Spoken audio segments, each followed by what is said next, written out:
Hey guys, and welcome back to our new episode on sound. Hey, what's going on? Why is there such an echo? Hey!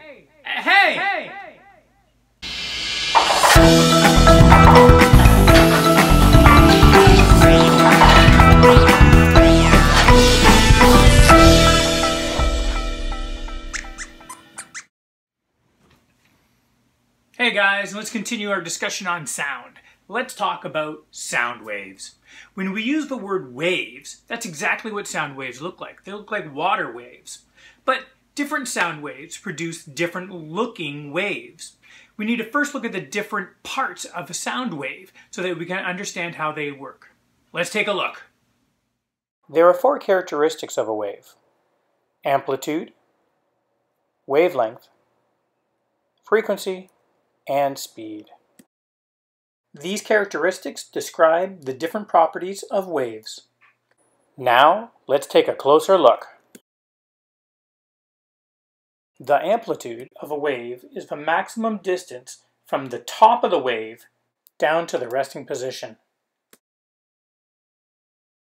If we were to compare it to a sea wave, we would have the calm sea level. When a wave comes in, the amplitude would be from the top of the wave going down to the calm sea level. The sound wave at the top is a quiet amplitude.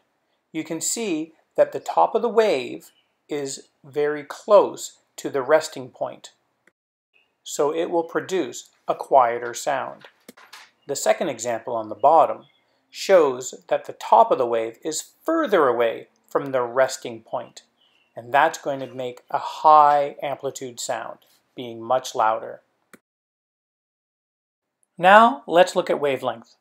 Wavelength is the distance between a point on one wave and the same point on the next wave. When we look at frequency, frequency is the number of complete full waves passing a fixed point in 1 second.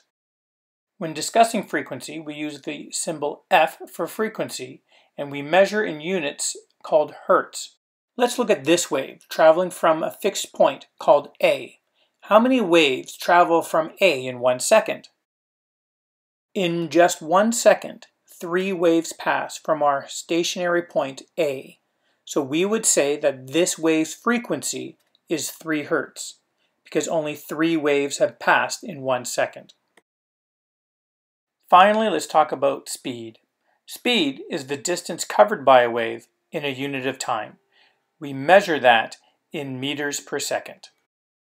Just like light can bounce and reflect, we can do that with sound. Let's take a look at the reflection of sound.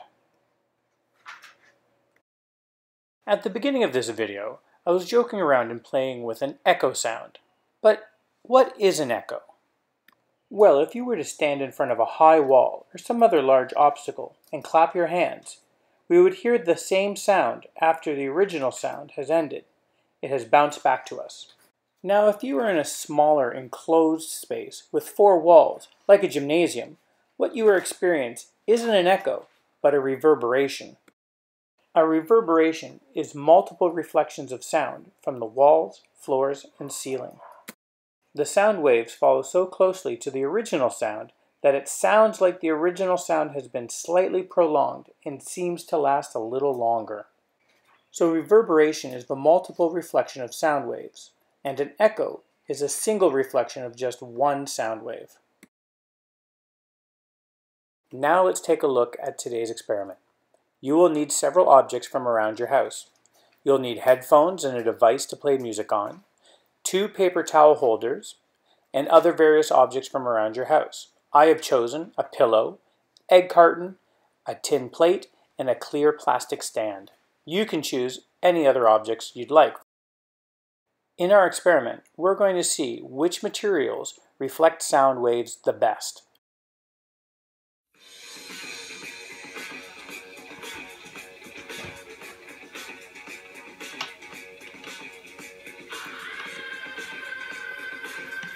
Take your headphones and plug them into a device. Make sure that you're playing your favorite song.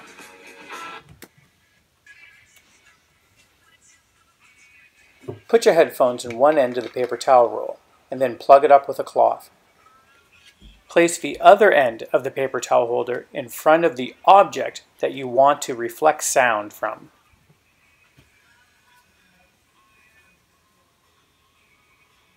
Take the other cardboard tube and place it to your ear, and point the end to the object that you wanted to reflect sound with.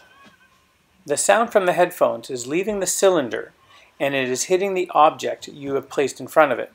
It's then bouncing off and going into the other cardboard tube to your ear.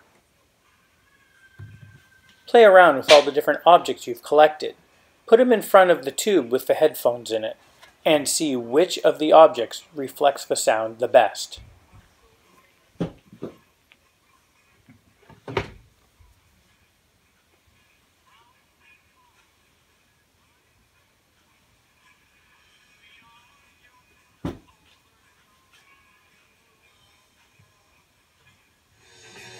Even if you don't have any cylinders, you can still do this experiment.